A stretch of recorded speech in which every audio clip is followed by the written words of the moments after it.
Hey guys, what is up? This is going to be an episode of the Smart Flip. We're actually going to jump right into this. Brandon Osamba is going to be teaching all of my students today.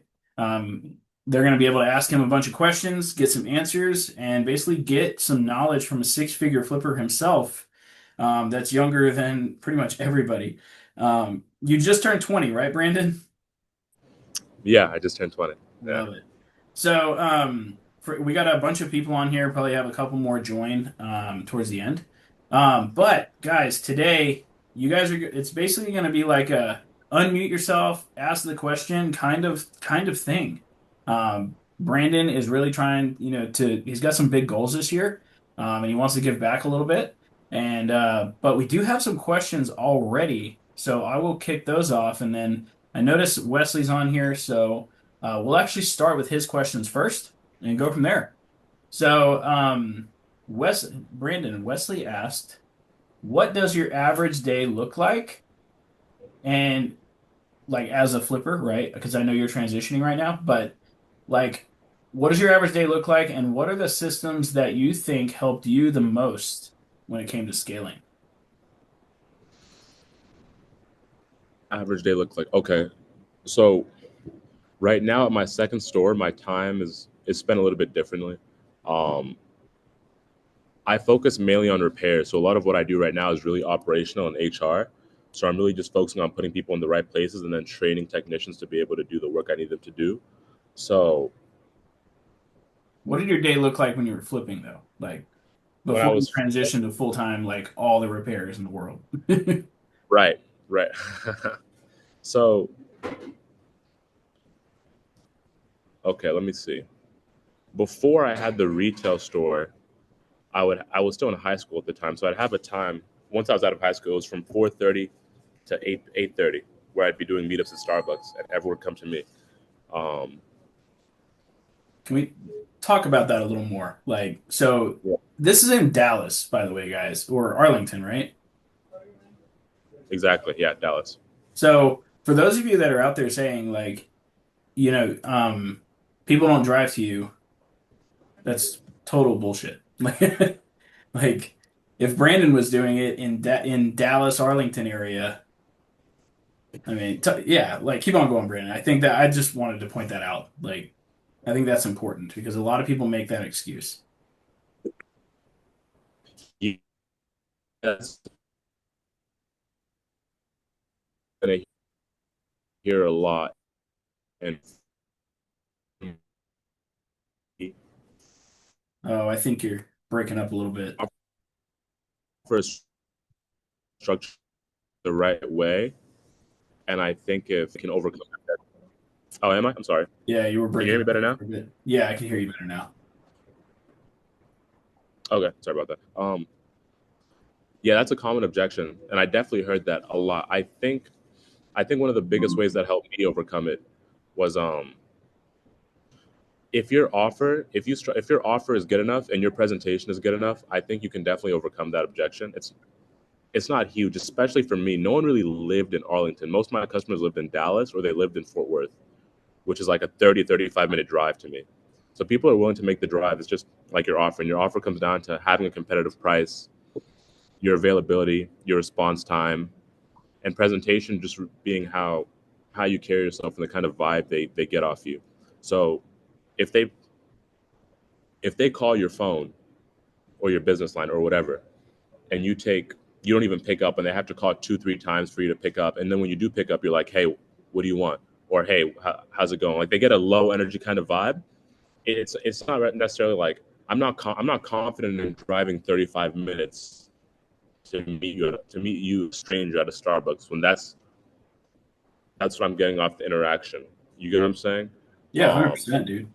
but I think just your offer and presentation. So it just goes down to make sure you have a competitive price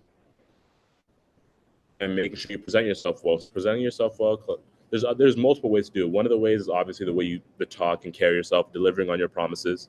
Um, so if they call you, pick up.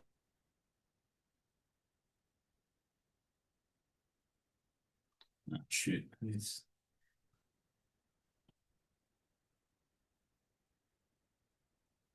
Oh, oh, where's that?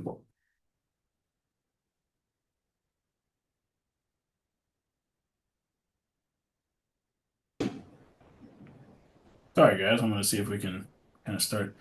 Hey, Brandon, are you able to join from your phone, bro? Yeah, let me see. My Wi-Fi just went out. I'm sorry. Oh, good. Can Yeah, you hear good. me both now? I can. Yeah. Okay. Where did I cut it off at? Like halfway through. I can't remember the last thing you Okay. said. You were Okay. talking about presentation and stuff, though. If you want to continue on that, you can. Yeah, no, 100%. And let me know if I start cutting up again. Um, yeah, so you need to pick up the phone and be enthusiastic, right? Obviously. So if a customer calls, you pick up on the first string. If they're messaging, you need to have below a 5 minute response time. Um, Testimonials on your page go a long way. UGC, like user generated content, is one of them. Like, bro, you can go on. I was going on TikTok paying these girls $30, $40, or paying people that look like your target demographic. Hey, the Dallas phone buyer paid me X and X amount, and posting that on your Facebook. I know it doesn't look like it gets much engagement. Maybe it gets 3 or 4 likes, but it goes a long way, and it makes a huge impact. Like even though, like I said, it looks like it's not getting engagement, like people are seeing that, especially if you're posting on your business page and like are spending a decent amount on ads. Yeah. Um, so testimonials is massive. Having a quick response time, answering the phone enthusiastically. It's really just like doing the basic stuff. It's nothing like particularly crazy. And then when you are delegating those activities to your employees, you need to make sure that they're on top of that. So you need to have managerial systems to where you're coming in the mornings, or you're coming in the afternoons, and making sure they're on top of that. Like you're reviewing the call logs, you know, because generally speaking, when you have employees, they take the path of least resistance. Um, and if you're not monitoring that, it's always going to be them picking up the phone and saying, "Hey, how can I help you?" Or, "Hey, what do you want?" Not what do you want, but it's going to be a low. It's going to be like a downward tonality. You're not going to necessarily be enthusiastic, and the customer senses that and gets that vibe. Um, I I know remember I kind of just remember when said you a had lot. me train your guys on that.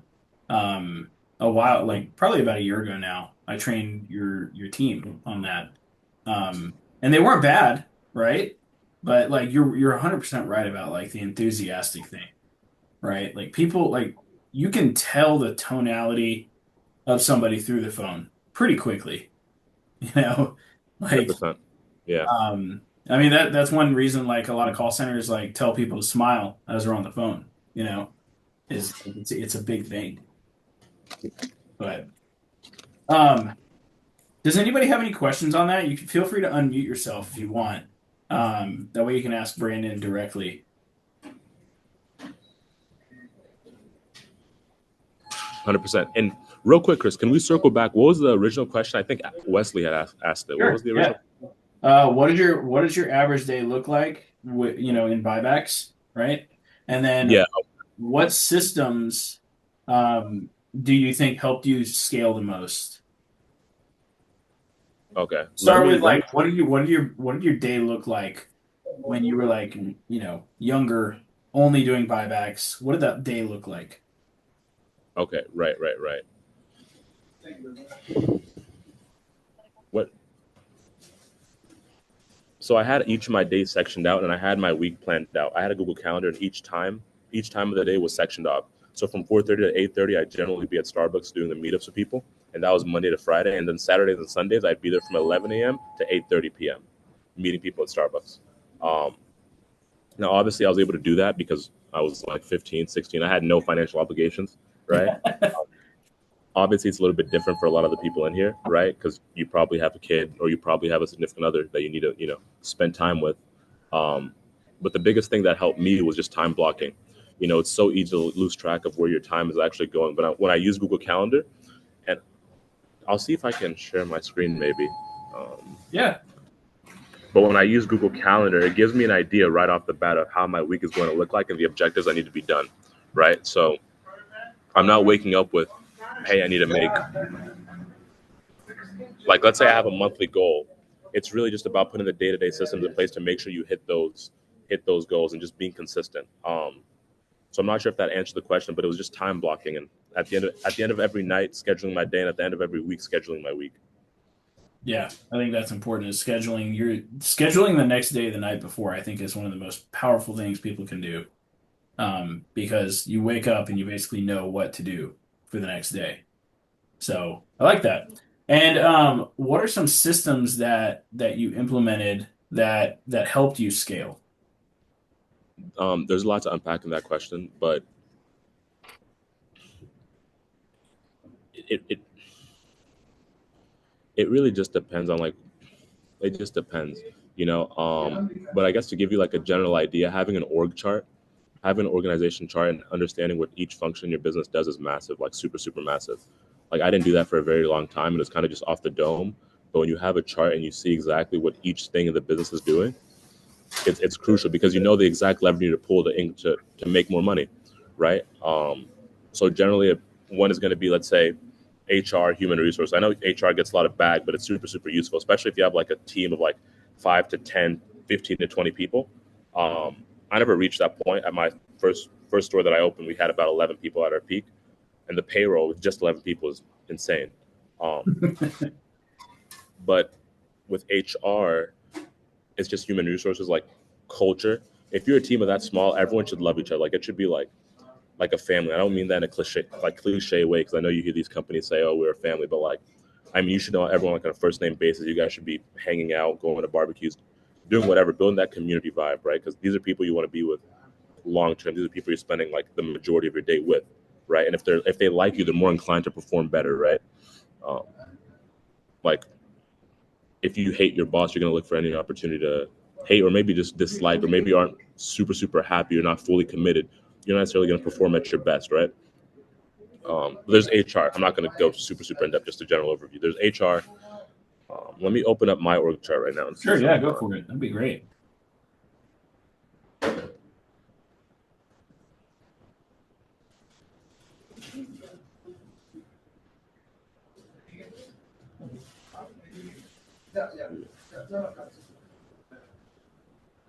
Are you able to share your screen?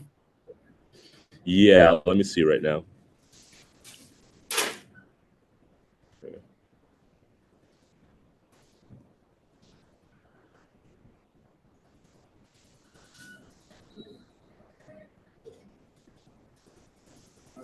Wesley, was there something you wanted to add on top of that question? I saw you unmute yourself. Yeah, no, I was no, I was gonna say, yeah, that since you were asking, just acknowledging that, yeah, I mean, a lot of what he said there was pretty much what I wanted to know. And yes, I have kids and stuff, so it's a little bit more difficult. I've been organizing myself, but you know, yeah, I find myself like just like in a rabbit wheel. Like, I get up, I do this, I do that, and it's hard for me to get organized. So I definitely have to create like a system, even though that's not always going to work like directly how I plan it, but try and make it, work. Yeah, for sure. Well, the thing with a system is you started off with what you know, right?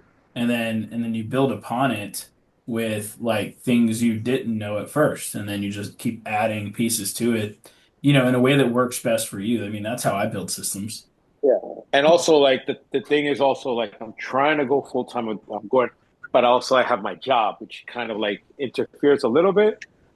But I'm trying to like see if maybe I source during the day and then I ship and like just send out some reach outs in the nighttime. Trying to figure that out. But yeah. Yeah, But thank you. Yeah, he dropped some good information there. Organization, basically, which is pretty much what I need to do. yeah, for sure, man. All right, here's his organization chart. Okay, cool. So this isn't something at my other store. We had a much bigger team, so I don't really have that org chart on this computer. But it was an org chart, and it showed literally the exact systems. I'll try and see if I can send it to Chris for my retail store and my buybacks. This is more so for my repair operations, but it'll still give you an idea of Oh yeah, definitely. how it's structured. With that being said, this org chart is also for my personal use. It's not necessarily one for so it has a lot of personal details like kind of mixed in as well. I just want to kind of preface that. But with that being said, I use this app called Miro. It's free. And you just kind of want to put down all the systems and functions and operations of your business so you know exactly what needs to be pulled in order for you to make money, right? So let's say you're So let's go to lead gen. Yeah, zoom in on that. okay, let me see.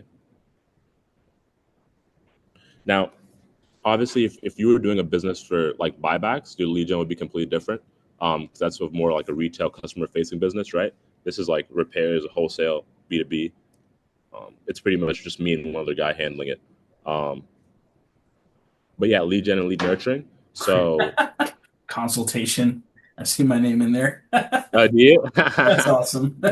Yeah, bro. This one is more of a personal one. But with that being said, it just the idea behind is you want to understand like literally all the levers at play. So let's say you're stuck at I don't know 15K in gross revenue in gross profit or whatever.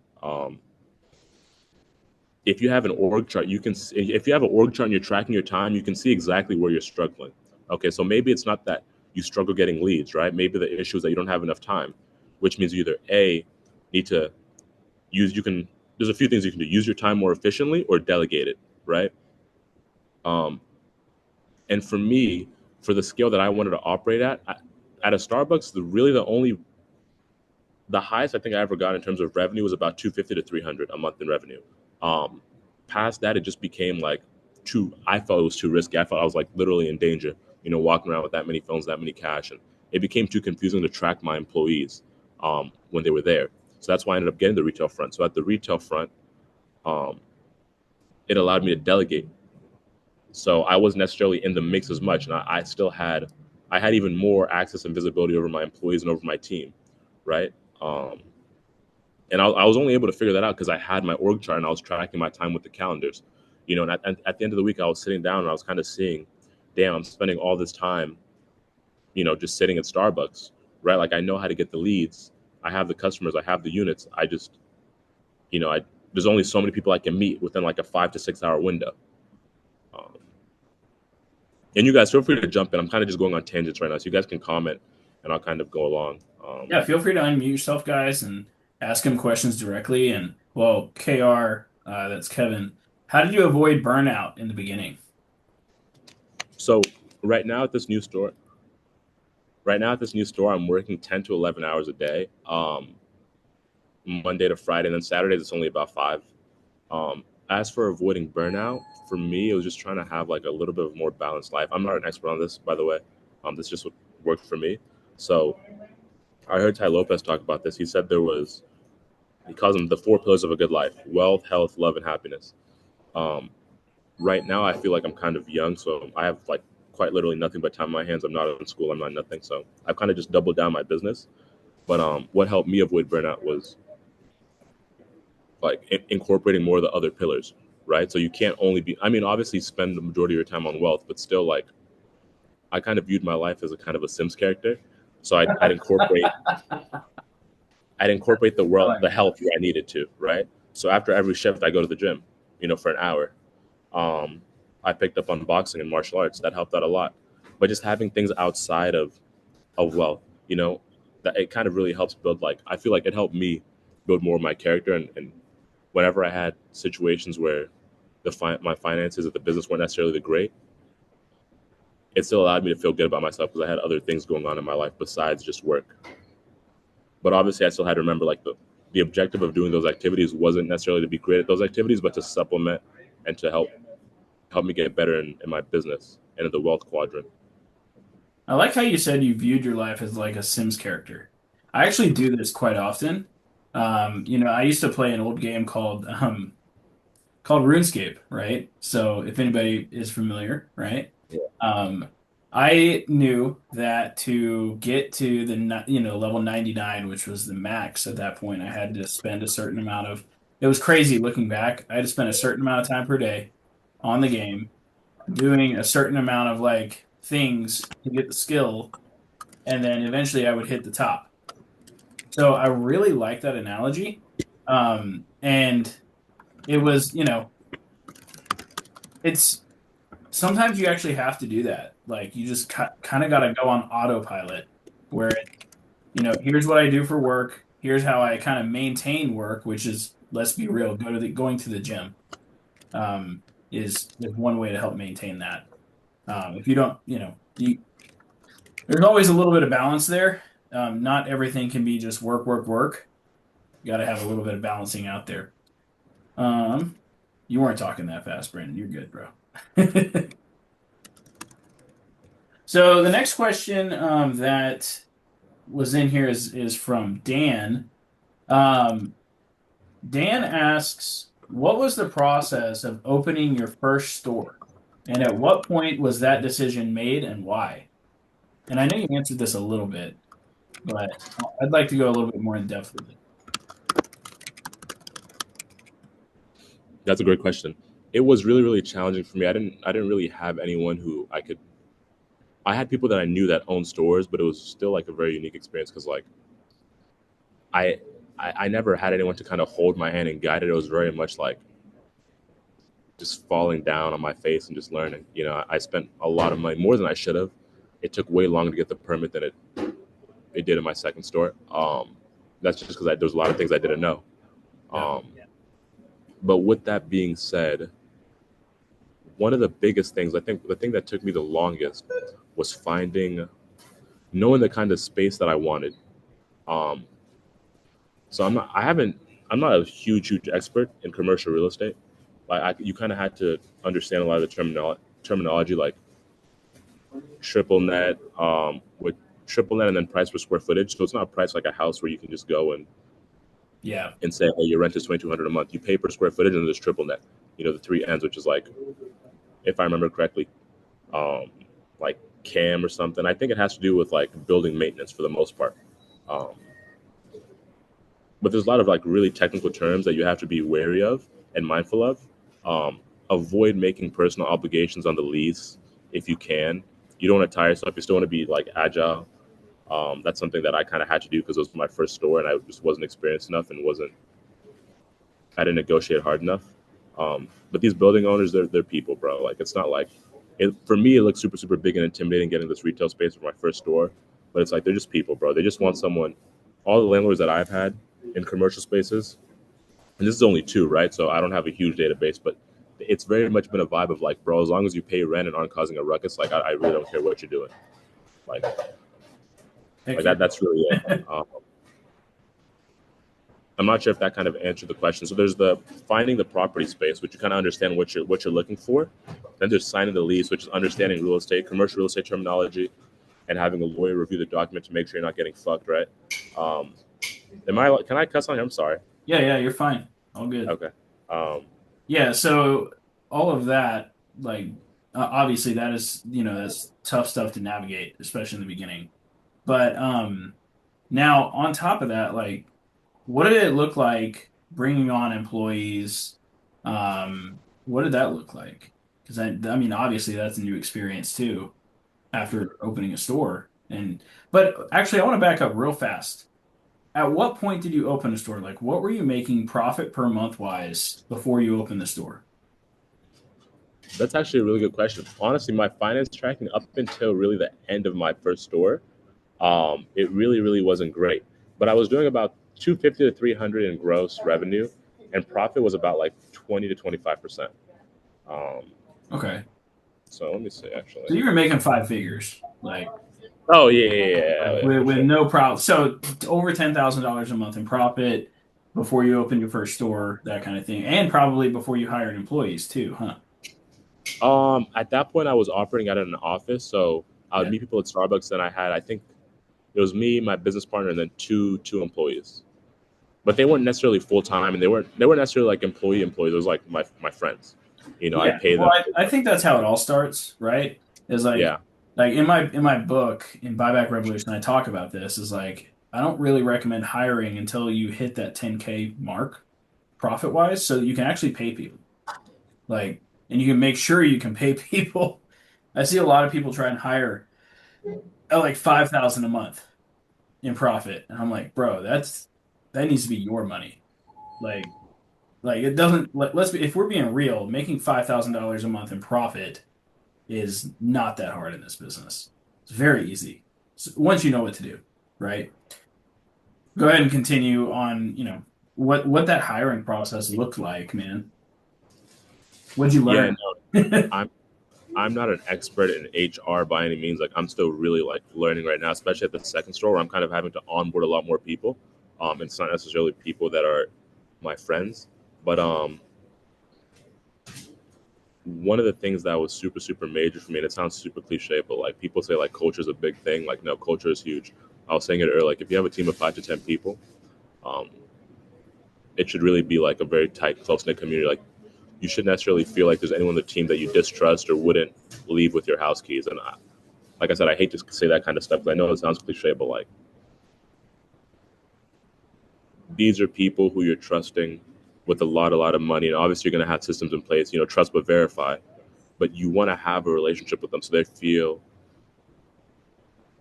they feel like they're not taken for granted, and they feel like their work is having an impact. To tie into that, so one, culture, everyone likes each other, everyone is similar to some degree, right? Two was having an incentive structure, proper incentive structure. This was super super massive. So like a situation that I noticed is I was paying my technicians 22 an hour, and I was paying my lead tech 25 an hour. Um, we were repairing at the time like 150 or like 100 to 180 devices a week, right? But we reached the bottleneck. Like it was like, dude, we're not repairing more phones, and like they're still damaging stuff. Like I was kind of getting annoyed, like why, like what's happening? And I watched this Alex Hormozy video, and he talked about incentive structures. And like the next week, what I did is I dropped their pay, so it wasn't from 22 an hour, it was 18 an hour, and then my 25 an hour manager was earning 22. Um, and I think really the only reason I was able to do this is because my team at the time was a lot of my friends. So we kind of had that, like, I guess that relationship. Because like, if you try to do that with someone like you're not as close with, they'll be like, bro, what the fuck? I signed up for X, Y, um, and you're not telling me this. But I did that anyway. And like literally, like the next week, we repaired 250 phones, and I could see like in their eyes, like when I would walk into the shops, like when I was paying them just the salary with no bonus, no MOQ. So by MOQ, I mean if you repair 250 units, the lead technician gets 25 an hour. If you repair below 250 units, the lead technician gets 22, and the regular technician gets 18, right? Um, when I would walk in before the incentive, they would be kind of lazily going along, kind of playing around with pen lobe screws. Sometimes I'm like playing with their nails. I'm like, dude, what are you doing? Like, we need to make money. And obviously, if they're there, they're kind of more correct, and like they know what they're about, But you can't always be there, right? You're not always going to be there. Like there's other tasks that you need to do while they're repairing. That's the whole point of delegating, right? Um, but when I started doing that incentive, like it was crazy. You could just see Something like I would come in and try and talk to them, and they wouldn't even want to talk. Really, like they just want to focus on the work. So Yeah, I mean, like I talk about this a lot, especially with buybacks and negotiation and skill. Let's say skill based things, right? Like the more skill they have, the more money they make. Like if you can tie the skill and the better they get at it to making more money, they're gonna do better. That's just how it works. Like that's sales 101, right? Like if I sell more things or my negotiator closes more deals and makes more money. I mean, it's really that simple. A lot of people don't realize that.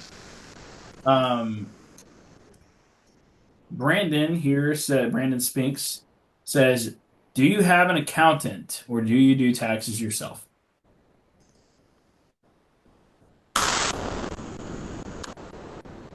Hello? Oh, what's going on? Brandon, you still with us? Oh, shoot. What's going on? Hello? Can everybody hear me? Yeah. Okay. Yeah, I think something cut out on his end. Yeah. While he's talking about that, I'll talk a little bit about incentive structures while we're waiting on Brandon to return. Um, for those of you that are like interested in hiring, I mean, I've always said this is hire and pay based on performance. Oh, Brandon answered in the chat. Brandon, can you talk? yeah, Oh, lost you there for a sec, dude. In the chat, he says CPA def a must have. Yeah. By the way, guys, we have inside of Retailer there is a CPA section. Like you guys can go and use my CPA who has like she understands this business, which is a really important thing that you need to have when it comes to this business that understands the business. Um, let's see here. hey Chris, am I back? Can you properly hear me?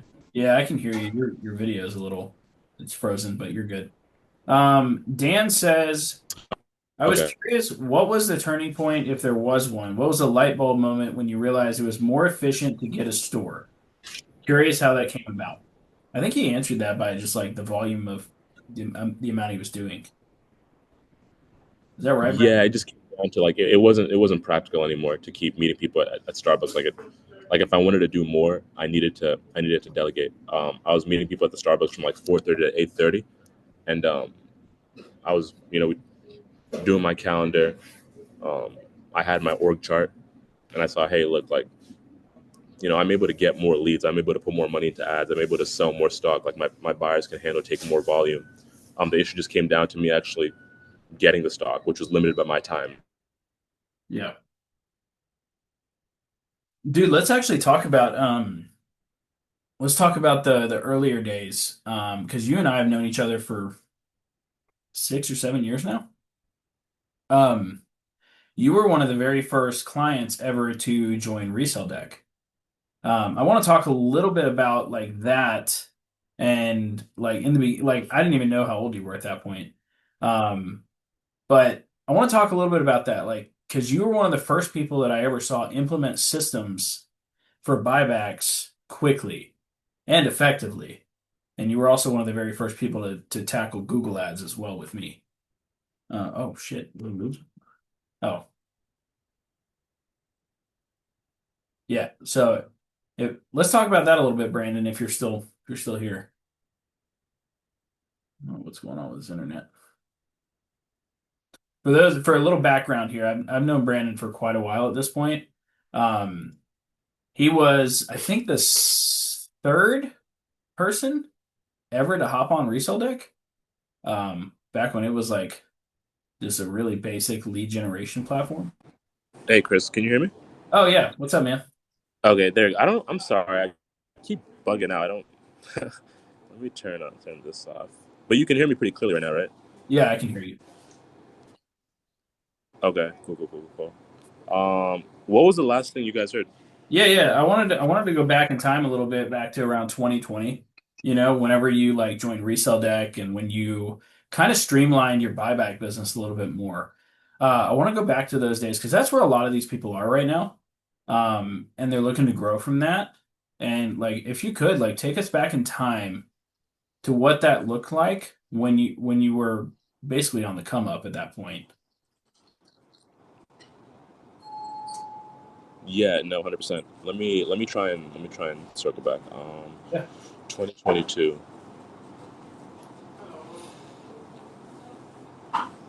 Like, if you remember correctly, you So you joined Resell Deck in 2020. You were like one of the very first people. We did a phone call together. I had no idea how old you were at that point. Um, but like from that point on, um, you know, I know you built in a lot of your own systems into Resell Deck. Like what did that look like? Like when you built the buyback systems? okay. Let me see. So there's there's kind of a lot to unpack, but in terms of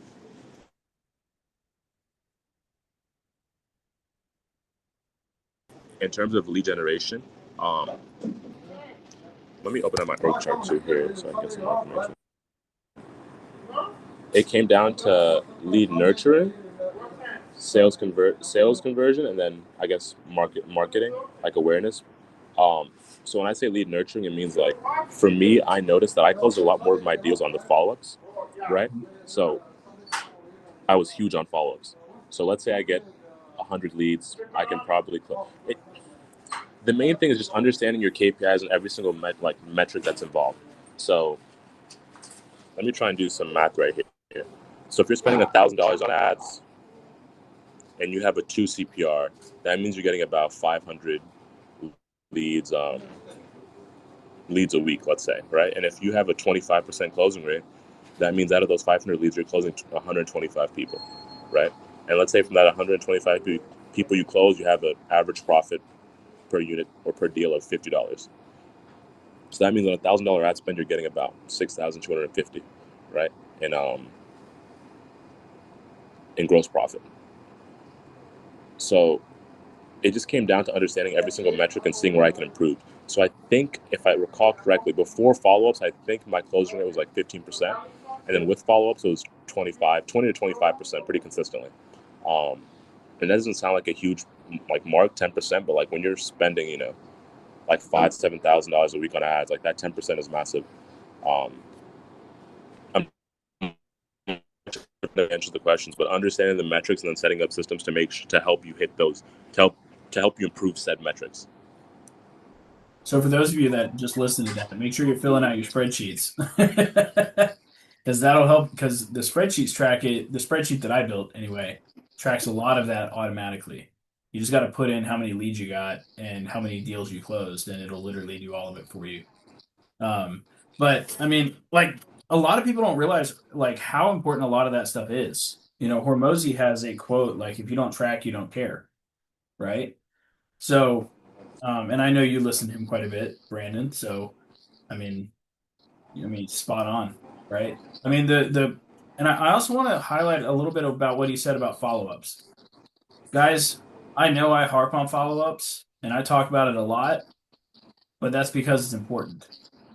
It's very important. And so that was only on Facebook ads alone, right, Brandon?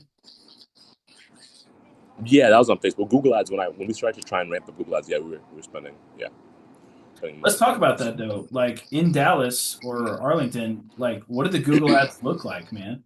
Like, how did that change things? I'm not super knowledgeable in terms of the media buying and like Yeah. media buying sides of Google Ads as I am on Facebook ads. And as far as going into anything tactical, it'd probably be better for us to like maybe, if anything tactical, it's kind of like a case per case basis. But in Yeah. terms of like the general overview, it helped out a lot because at the time the cost per acquisition was way lower on Google Ads. I mean, like like I think it's because you're targeting a different type. Like I think with Facebook ads, it's kind of top of the funnel people. It's kind of cold, whereas with Google ads, it's kind of SEO based and warm, right? So you have a much higher closing rate because people who are actually looking to sell their devices. Versus it's not really like a pattern. Like with Facebook, it's like a pattern interrupt, right? Like you're scrolling, oh, this guy sells phones. Let me see what I get from my phone. Like window shoppers for the most part, right? Yeah. Whereas with Google ads, it's like literally like you're getting handed a lead list. Like as long as you do your keywords correctly and like you're excluding certain keywords and including the proper keywords, and you're putting enough money into ads, and you have a decent direct response layout website, like it's literally just like leads, like qualified leads after qualified leads, and it's just you calling them and getting the deal closed. Like with Google ads, it's not really much effort compared to Facebook ads. Yeah. I mean, that's the biggest thing is calling them and talking to them, right? Cool.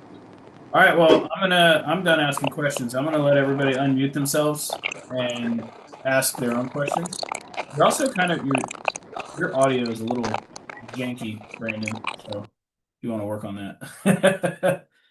All right, you guys go ahead and unmute and ask your questions.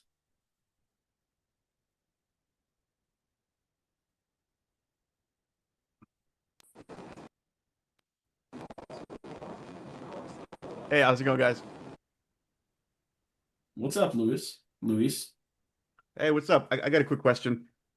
So, um, one of the things that I'm struggling with is, I guess, hesitating on the offer that I make, and I'm just starting to think, how important is it to even focus on like profit? Like how important, like how much weight should I give to that? Like, if somebody contacts me and they want to know a price, should I really try to, be a tryhard to get the most profit, or should I just, you know, roll with it and, just get those deals and get those reps in? That's a really good question, and I'm sorry about my mic quality today, and I'm on the road right now, so everything's kind of like not really as organized. Usually, I'm in my shop or the warehouse and just getting everything sorted. Um, but that's a really good question. I know everyone kind of does things a little bit differently, um, but in terms for me and what worked in Dallas was a very competitive. Um, as in, people are offering. There's like 20 other buyers. People are offering very competitive prices. So for me, I would tell my guys to offer a competitive offer off the bat, and then like work their way up slowly as they could. But I would offer pretty competitive prices off the jump, and that's just how my area was. Um, Offering competitive prices and focusing more on volume. In the beginning, my margins were really, really, really thin, because I didn't have the network of buyers to sell and get above above Atlas quote unquote prices. Um, but I was getting volume because I was offering really competitive prices. So I was able to get the volume, and then there was downward pressure for me to find a buyer to get higher prices. But because I had the volume, I was able to, I had more leverage to negotiate and find the better buyers. So it was a good like 6 to 8 month period where my margin was just horrible. But after that, I had a good network of buyers, and I was able to keep offering the competitive prices and make more money. Um, did I answer your question? Can you guys hear Yo, me? yeah, thank you. Yeah, Okay. thank Yeah. you.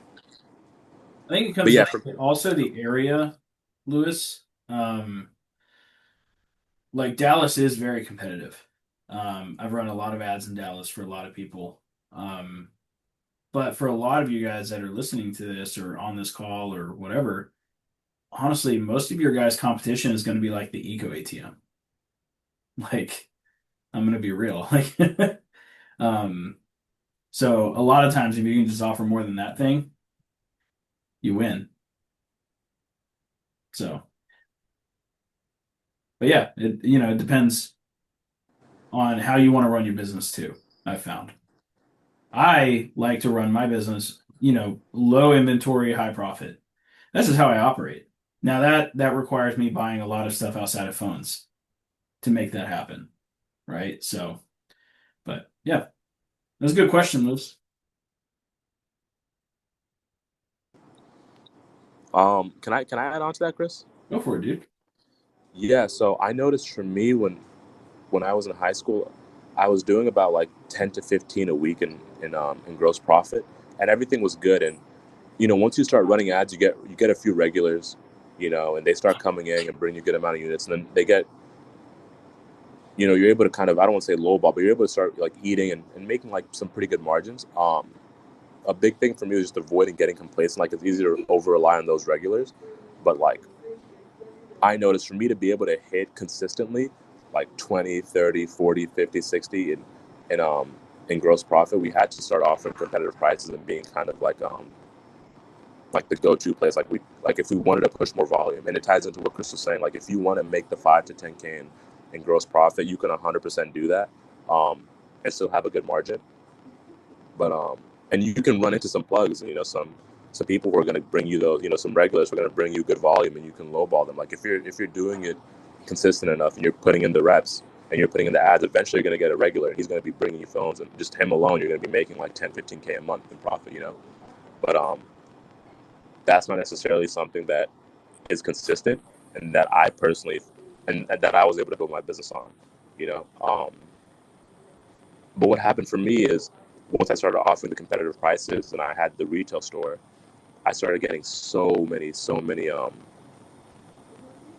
regulars, like literally like almost every regular I feel like in my area knew about our store name, or heard of us or knew someone that knew us or was coming to us.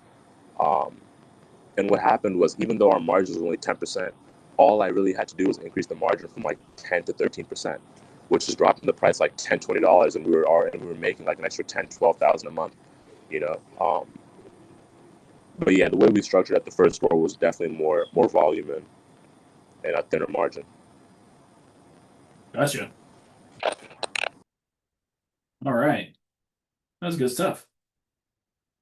KR says before your store and during your meetups, what profit margin is considered competitive pricing to you?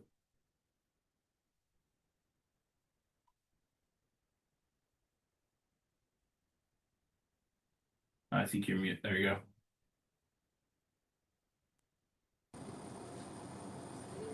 Is my mic doing that the audio thing, Chris? Yeah, you're good now. Okay. That's a really good question. I think it just comes down to doing market research, understanding your target audience, right? So you need to know who your 5, 10 biggest competitors are in your industry and have a Google Sheet and follow their Instagrams, follow their Facebooks, go into their ad libraries consistently, like set up systems in place to where you're understanding like your competitors and what they're doing, right? Um, it's kind of a corny quote, but like, if you know your enemy and know yourself, don't fear the result of 100 battles, right? It goes something like that. Sun Tzu is attributed to whatever. Um, but yeah, just market research, understanding who your target audience is and who the ads that they're seeing. Because at least in Dallas, if someone sees my ad, they've guaranteed seen four other people's ads, like 100%. Like that's not even a question. Like I would do it and I would see more ads. Um, and that's just how the algorithm works. Like if it sees the customers engaging with this one, it's gonna give you similar information. So just understand your competitors, see the kind of price that they're offering, and then offer more than that if you can, right? So if you have an idea, okay, well people are offering, let's see, Alice is at 300 for the iPhone 13 Pro Max, let's say, and people, generally speaking, are offering between, in Dallas it was like 250 to 260 off the bat, right? So I would come in and I would offer and I'm not saying this is how to do it. This is just what worked for me. I would come in and I would offer 280, but I'd make sure in the message I was very very specific. Um, Maybe one of these days, when I'm at the store, we can kind of arrange something where I show my exact previous messages. I would describe the device in detail and say the price, and my main focus is just getting the customer through the door, but like being as clear as possible on what I'm paying for. Um, and the vast majority of the time, like I'd say, like at least 7 out of 10 times, I never tracked it. Um, but the customer would come up with a device that wasn't as described. And once they're in the store, you kind of have just way more leverage. They've already driven there. They've already spent time, and you can kind of, I would tell my team not to go too crazy because you don't want the customer feeling like they got taken advantage of, but you obviously have more wiggle room once you're there. I'm not sure if that answers the question. So you were basically operating similar to a direct buyer, just in a local space, essentially, right? Yeah, 100%. And you like like I was saying earlier, it created downward pressure. Like 6 to 8 months, I really wasn't eating as much as I was before, but it created downward pressure for me to just lock in with my operations, tighten up my operations, and then find a better network of buyers. And when you have more volume, it's easier to find people to pay better for your stock. I mean, you have to, like, unless you want to make $10 a phone, like, you have to find better buyers, and better ways to move the stock consistently. Yeah, that makes sense. It's good stuff. Good question, Kevin. That was good. But yeah, I think competitive pricing means something different for everybody in different areas. Um, but you know, it also I think depends on how you run your business too, or how you want to run your business with your life. Um, Don asked, "Did your buyers find you, or did you find them, Brandon?" Yeah, no. So for the most part, what I noticed, what helped out for me, was just putting yourselves in situations where you can find people to buy your stock. And I know that sounds kind of obvious, but like understanding how the stock has moved and like having an intuitive understanding of what's happening with the stock, right? So like when I say buyer, I say buyer because that's just kind of easier to understand when I'm like trying to communicate it. But like I like to view it more in terms of markets. So there was Dubai, and then there was the Hong Kong market, and there's the Latin market, and then there's obviously like the European market. There was a time where Turkey and Ukraine was really, really big for pushing inventory. But I view it more in terms of markets and then finding people in those markets and putting yourself and your brand like aware in those markets. Now, obviously, if you're doing like anything below like 30K in revenue, I don't think this is even worth your time. I think there's other levers you can pull to get your revenue up before doing this is kind of like um, before you're kind of ready to kind of do this. But putting yourself some people from the Latin market, put yourself where they're at. Like post consistently on Facebook that you have stock, reply to people on Facebook, reply to people on WhatsApp. The buyers that you sell to, like, just build relationships with them, become friends with them, visit their shops, visit their stores, do good business with them, be willing to take the loss, when you have to, and be the bigger person. Because at the end of the day, that relationship, like, I've had relationships with buyers who have introduced me to buyers who I've done like millions of dollars of business with, and it was really only from like one initial relationship. So I'm not sure if that answered the question, but yeah. No, that's good. Herman asked, "What are some mistakes or lessons that, if you had learned earlier, would have made you more money or accelerated your business much sooner?"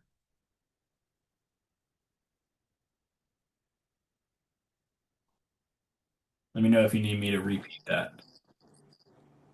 Okay, let me see. That's a really good question. Yeah, it just came down to operations, like getting leads and the sales aspect for me wasn't a huge.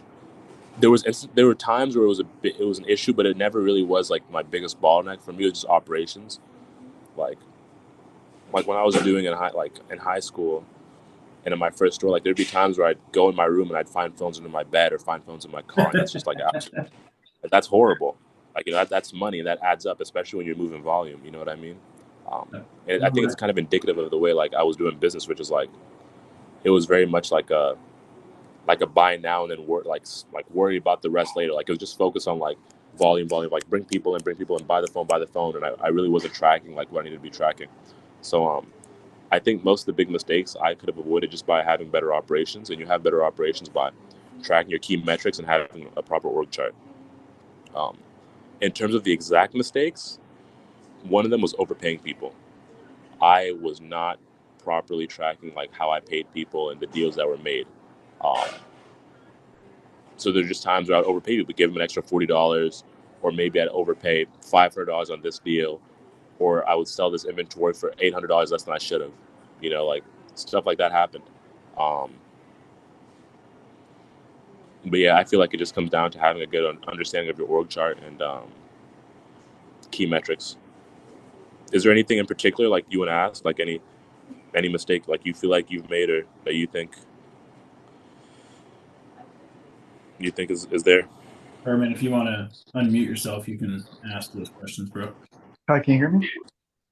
Yep. Yeah. So the mistake I keep on running into is that I buy way too much inventory, and now my working capital is frozen until everything else can sell, and it turns into this yo-yo effect, and I feel like I keep on getting stuck in this cycle. Okay, so it's not the bottleneck from what you're describing is that you're not moving inventory fast enough, is what it sounds like. Um, you should definitely never be in a position to where you don't have capital. Like if you don't have capital to buy inventory, you're losing out on money. Like the opportunity cost of that is massive. Not only are you missing out on the deals, but you're missing out on the opportunity to build relationships, right? That could lead to even more deals, and whatever. And obviously, you understand that. That's why you asked the question.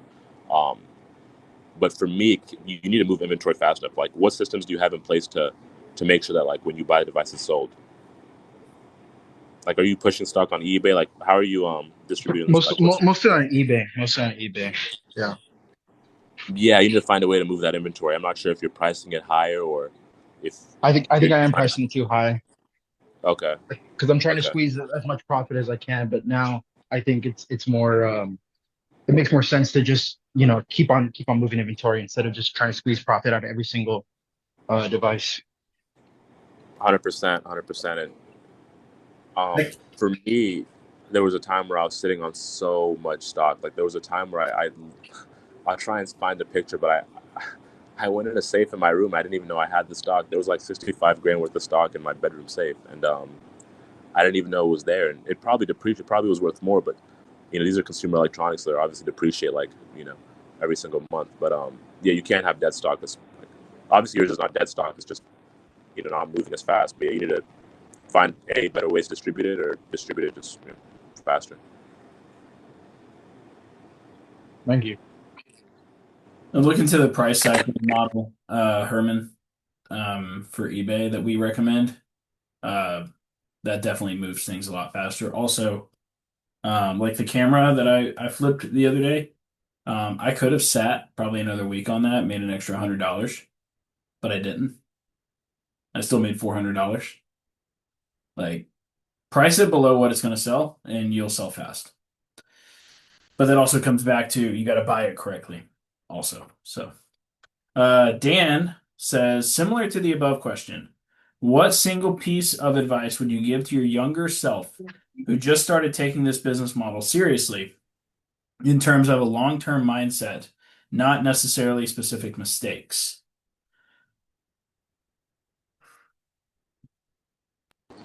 That's a great question. Is my audio doing the thing again, Chris? It's a little broken up, but it's not bad. Okay, okay.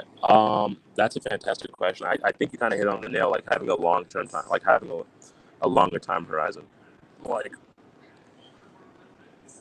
that's something I'm kind of working on right now. I've kind of taken a step back and cut a lot of my the liabilities that I had in my personal life, like with the cars and house and whatnot. But like not trying to eat too early.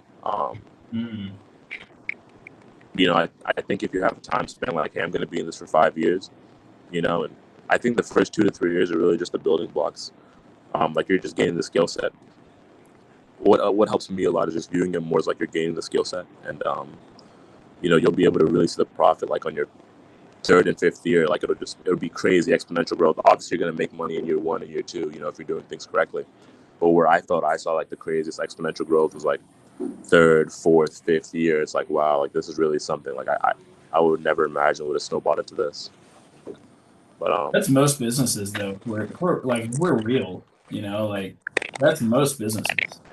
Is the first year, 2 years, 3 years are all building like, every, um you become an overnight success after 5 years, right? I like that's pretty much how it works. That's just people don't realize that. Don says that's the difference between a phone flipper and a business owner. Yes, sir, dude. I mean, I think that's actually a good thing to point out too. Brandon, how would you define a phone flipper versus like a buyback business owner? that's a great question.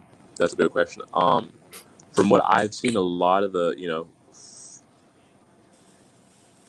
flippers seem to have more of a short-term mindset and viewing it more like as a side hustle. And obviously, I can't blame. Like that's the way it's marketed and pitched for the most part. Yep, sure You is. know,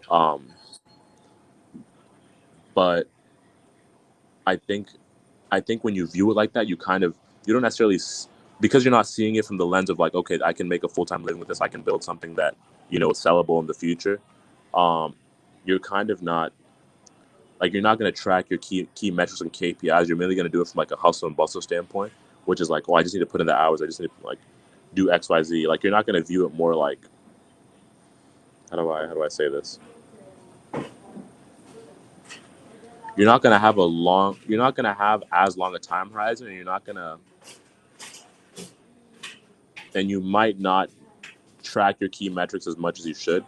Um, but the biggest thing that I've noticed is just the flippers seem to view it more as like a side hustle, whereas the business owners tend to like, hey, okay, this is something that I'm building and that's going to be sellable and that I'm going to delegate tasks and do for a long time. Yeah, no, that's 100% what it is I think a lot of people don't I think a lot of people get into this business thinking it's, I mean, like you said, it's marketed in a certain way, which I've gotten away from marketing it this way myself because this is not the type of people I want to work with. But it is marketed as a side hustle, but I mean, it can 100% turn into a full-fledged business that makes you more than a degree ever could.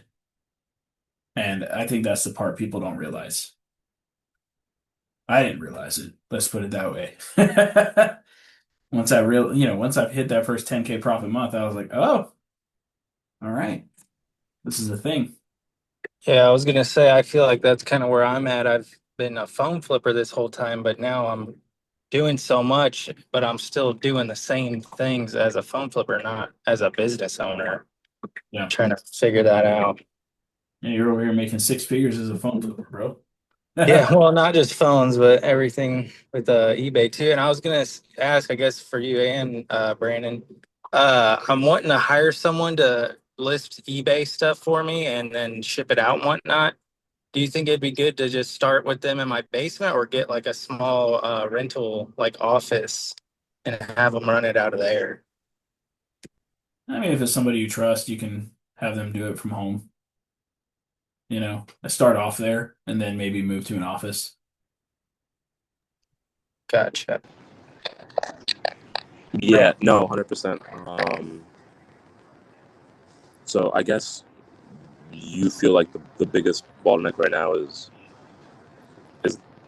not the biggest, but like a lever you could pull would be automating or delegating the eBay side of things. Yeah, definitely. I spend a lot of time listing and then getting the item shipped out sometimes takes me hours. Just a little background here, Brandon. Zechariah, who's asking the question, he's done 100,000 in sales on eBay in the last 90 days. So He did how much in sales? Sorry, in the last 30 days? 100,000, over 100,000. Beautiful. So as we talked on the phone the other day, Zach, definitely hire somebody, bro. You want to keep Yeah, on no, the gravy train going. that could make a lot of sense, especially if it allows you to focus more on the lead generation and bringing in more leads. I guess with that being said, definitely focus on your HR. You know, picking the right candidate, making sure like I mean with packaging and shipping out boxes, it's kind of pretty. So you don't need to get prerequisites like science background. I know you're breaking up a little bit, Brandon, but I mean, basically what he's saying is, make sure they can pack up boxes well and all of that, essentially. Right. But all right, cool. Well, I think we'll probably about wrap it up there, guys. I gotta go pick up my kids here shortly, and then I gotta buy two phones on the way there. So, Brandon, is there anything you wanted to like add on to this at all?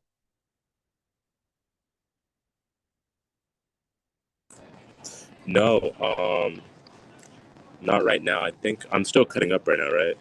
Just a little bit, yeah. Okay, okay. No, but I guess in terms of Zach, make sure you create the right SOPs and you have a consistent schedule for them. Like make sure like there's if you can try and limit the brain power they need to do. Like obviously like find someone intelligent, Um, but yeah, just try and create SOPs and like jot down like the way you do the system A to Z. That way you understand how the work needs to be done. Um, and create certain metrics to track the performance, right?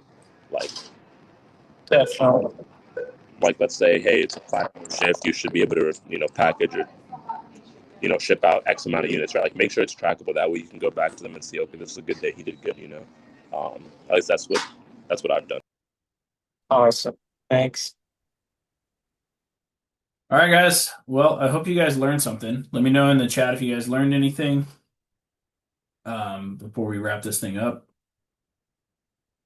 Give me a yes in the chat if you guys learned something. Give me a no if you didn't. I'm pretty sure a lot of you guys did, but awesome. Cool. Brandon, appreciate you coming on, man. Always a pleasure having you on, man. This has been great. So we'll have to do it again.